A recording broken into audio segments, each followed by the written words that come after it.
Hello, it's Bob again. Today we're going to do a little road trip. I'm going to run back out here to Nebraska. Me and a couple of my buddies. I got a new camera girl today. She's not quite as good looking as the other one, but he'll get it done. We bought some feeders out here, cattle feeders, not animals, but feeders to feed cattle out of. They're out here in Nebraska, so we're going to make a little road trip out of this next couple days and see if we can stay out of trouble. We'll go pick these feeders up and try to make a 1 or 2 day trip out of this. So it's about 1,100 miles one way. We left 4 o'clock this morning. We're about 150 miles, maybe 100 miles from Chicago. So we'll get out there tonight, get a room, get loaded in the morning, and go from there. But I'll show you a couple more things. Want to hit the Mississippi. That's on we're on Route 80, so Mississippi's about 10 hours from Colebrook, Ohio, so we should be hitting that about 11, 12 o'clock if all goes well. So, okay. I think it's going. Yeah, we're making pretty good time. We're about 1.5 miles now from the Mississippi. We did that in a little over 8 hours, so making real good time. We're going to try to get a picture of it when we cross it up here in a little bit, but I don't know how good a footage we'll get. But it's 60 and sunny in Illinois and Iowa right now. I'm sure it's not that nice in northeast Ohio. So we're doing pretty good. Having a good day, good trip. Everything running good. Getting into some traffic right here. Getting through here. Construction work, not too bad for construction, going pretty good. And then we're gonna go from, I got about 40 miles I think, and then we're gonna hit a TA stop, truck stop. Well, it's Iowa 80 truck stop. It's not a TA stop like you gentlemen think it is. It's just the biggest truck stop in the world. So these other two guys with me never been there, so Mark's gonna swing the camera out the window right now. We're going to start over the river right now, see if we can get any kind of footage of it.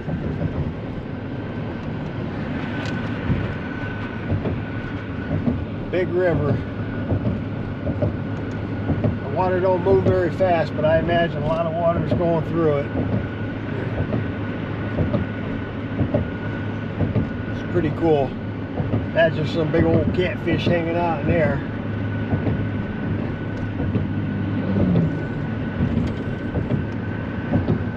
And then I believe this next exit right here, or the following exit, is where the pickers have their store.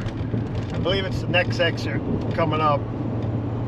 American Pickers have a store up in here. I've never stopped there. We always mean to, but we never do. Never find it, but I'm pretty sure the next exit here on 80 across the Mississippi is the American Pickers store. So, all right, we're gonna, like I said, I'll show you a picture of that biggest world truck stop, and it's pretty cool. Thanks, be back. Pretty big deal.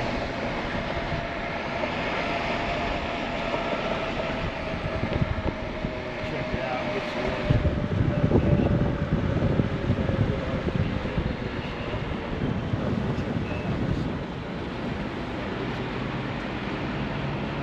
Fuel in the truck. Go away to get something to eat and get back on the road.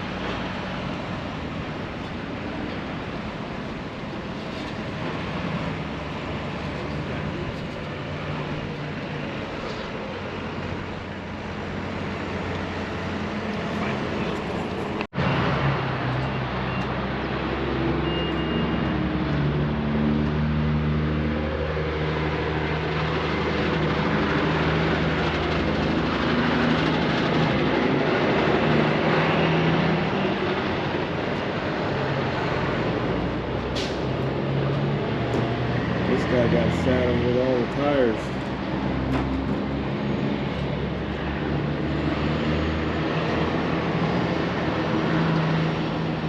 Yeah, there's a lot going on when you get out in the bigger country out here. Farming just a little bit different than we're used to. It's pretty cool. pretty neat to see all this big stuff and big equipment. Actually, the ground looks really dry out here right now, and guys been putting some fertilizer on already, and looks like seen one guy did a little bit of chiseling, but it's still early to plant. But this is a pretty neat big old place.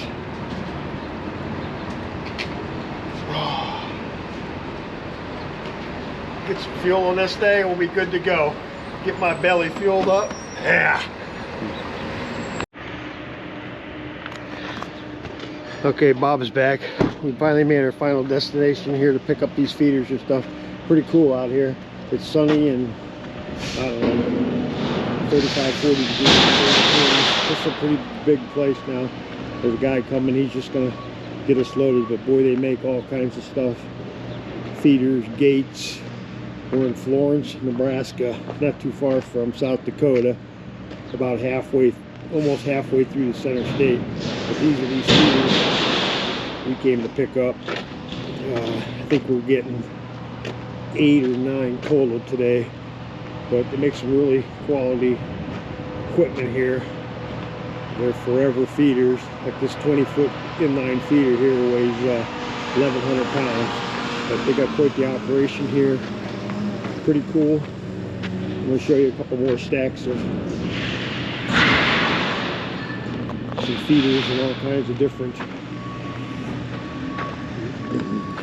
stuff they build. So you can get pretty much, if they don't have it, they'll make it for you. The problem is we're on the wrong side of the Mississippi and they don't have a lot coming east all the time, so it's hard to get stuff out our way because the freight on it's so expensive. That's why we ended up going that way. But I think we're getting a pile of these smaller ones here, but they're in the process of loading my truck and trailer right now, so we'll see how this goes and we'll get back at you later. Thank you. Yeah, it's working on loading here now. I'm not real sure how we're gonna get all these stacked on here, but these guys do it every day, so once they get around there, I'll get a lot of extra straps on this too, because we got a long way to go. So, yeah, quite the facility here.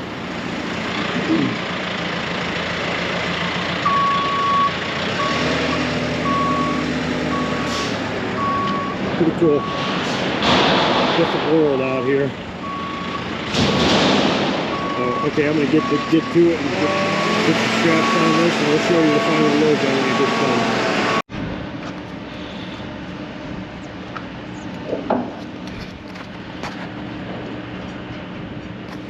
Alright, we got everything finished up loading here. We're going to be getting out of here.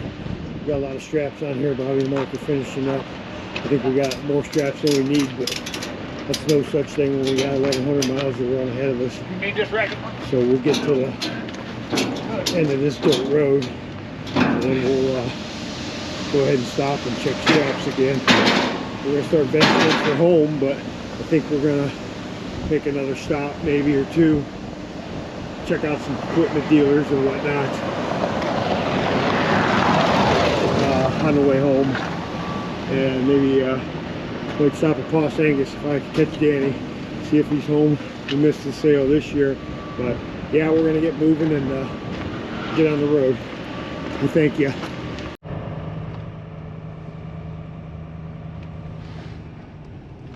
Took a little side tour again. We went to a Burrell livestock auction. Pretty big deal. It ain't quite like in Northeast Ohio. Looks like a lot of cars here. Never been to a sale this big like this, so we thought we'd come and check it out and see what it is all about. If I can find a place to park this truck, we'll go in and see what we can do. We'll just have to make sure I sit on my hands today.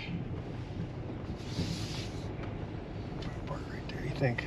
Hey, trailer ain't going anywhere, you think? I sure wouldn't take, I wouldn't take that trailer anywhere, I know that. So we'll park right here, we'll go there. Actually, we're gonna meet Danny Poss from Poss Angus here. He bringing a few heifers up here to sale today, so we're gonna hang out with him this evening and check his stuff out. So pretty cool, we'll see what happens. I'll get back to you, thank you.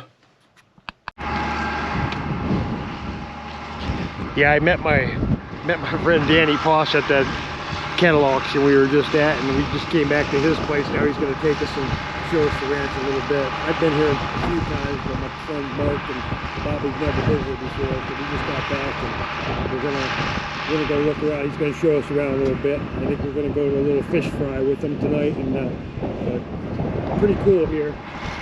So we're going to go for a ride with Danny and see what happens. Nice to be back. We're here at Danny's place, and he's just showing us some bulls and some of his lots, and he does a lot of things with around here. The guys were mixing feeding cattle, and it's pretty cool, beautiful country out here. He's even got a few horses over here.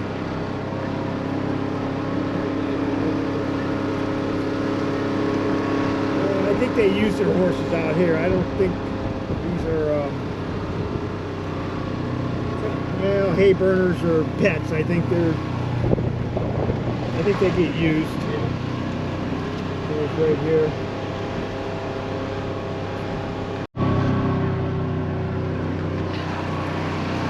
These are some of his cows and calves. They started calving about a month ago out here, and I think they're about halfway to 3/4 of the way done now. But this is the perfect week for it because it's been some beautiful weather. I think they keep them pretty close to the farm, and when they're calving, and once the weather breaks and the grass starts greening up, I'm pretty sure they'll take them out to pasture. They kind of feed them in these feeders.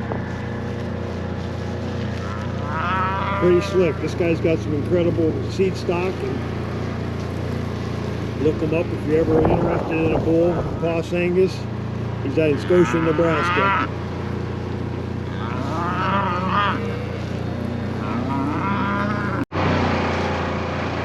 Check out these little babies right here. They're pretty cool. Next year he'll be selling these bulls at his winter bull sale. I'll be back out next year to get another bull.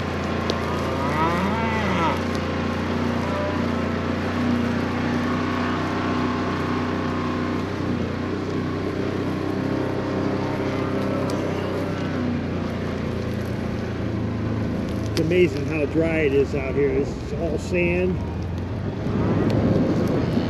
Calves get in out of the wind a little bit, and that's about it. So, I'll be back next time. Yeah, here's a few more of his cows and calves born this spring, and runs them out on corn stalks in the winter time. But like I said, it's not like Northeast Ohio where it's all mud. So he just feeds them out here. Keeps an eye on him close to the ranch. That way he don't have far to go check them every day, and keep an eye on these small calves and get them a good start. Pretty impressive. A lot of cows and calves coming up through here. You can tell it's dry out here because they all use these big center pivots to water these crops, because they don't have water. You don't have anything. We pay much to get rid of water as they pay to get water out here. It's just a different world of farming out this way. Oh, they were there. Good. Yeah, these calves here, they were born back in August. These are his fall calves. I'm not quite sure how many are out here, but there's a few. So Michelle and I were out here in end of July, August, and these were just getting started calving. So you see these calves here are probably 500-600 pounds already, and they've been out in these corn stalks for the last month and a half or month or so, and they got them on corn stalks, and these cows right here. But yeah, pretty good set of bulls and heifers out here. Some of these young bull calves will be at their sale next. Let's see, it's the first Friday of every February. Danny has his annual bull sale. Some of these bulls will be in that sale, these bull calves. But pretty cool, pretty neat, different kind of country. I'm very privileged to have friends like this. Take us and show us around anytime we show up or in the area. Just stop in and treat us like kings. Great people. This little heifer calf right here is out of Remington, one of Danny's really good bulls and sires. And like I said, she was born, I don't know, August, September, sometime in there, but good little calf right there. She'll make quite a cow someday. This is the star of the Angus, Poss Angus farm, and he does an incredible job around here. They got great genetics and great people. Especially if it's cold, but this will probably... This is a big creep feeder he keeps out here with these fall calves because there's no greens for these cows to eat. So he'll feed them a pellet inside of these creep feeders. These calves can come in here and eat. You see they got them pellets down through there. Calves can get in anytime they want and eat the pellets, and the cows can't get through these narrow gaps in the wire right here, or the panels right here. But you can see it's big country, a lot of cattle scattered down through here. Now he had us in his new Polaris and checking stuff around and giving us a ride and showing us the farm again, and pretty cool.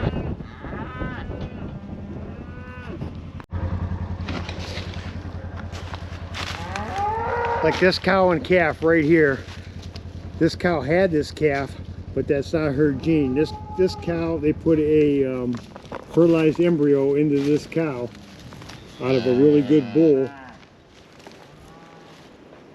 to produce this calf. So that cow was just a carrier for this. However, all that stuff works, but they put fertilized embryos in carriers. Just like they'll flush the cow out and then they put a fertilized egg in these carrier cows, and that's how they get more great bulls and more great heifers out of the same bull every year, because you can use it and pulling the bulls and the great cows and putting them in other cows. So yeah, it's a science. It's not just buy a bull, buy a cow, and breed them and see what happens. It's just the way the future's going, to make better genetics on cattle and to try to get more rate of gain and all that good stuff. So I'll be back. Okay, we're gonna wrap up this little road trip. We're in Iowa yet, but we're heading home, and we're gonna stop and get fuel here, get something to eat. And we stopped at a Come and Go out in Nebraska. And no, Michelle, here's proof it's not a gentleman's club. It is actually a fuel stop. So we're gonna wrap up, get some fuel here, and if you guys like this video, don't forget to hit the subscribe button or the thumbs up button. But it's got a lot of interesting different things on here. We've seen a lot the last 2 or 3 days, hung out with some really cool people and really great people, and that'll be about it. And then catch me up next week. We're gonna do up another one, and I thank you.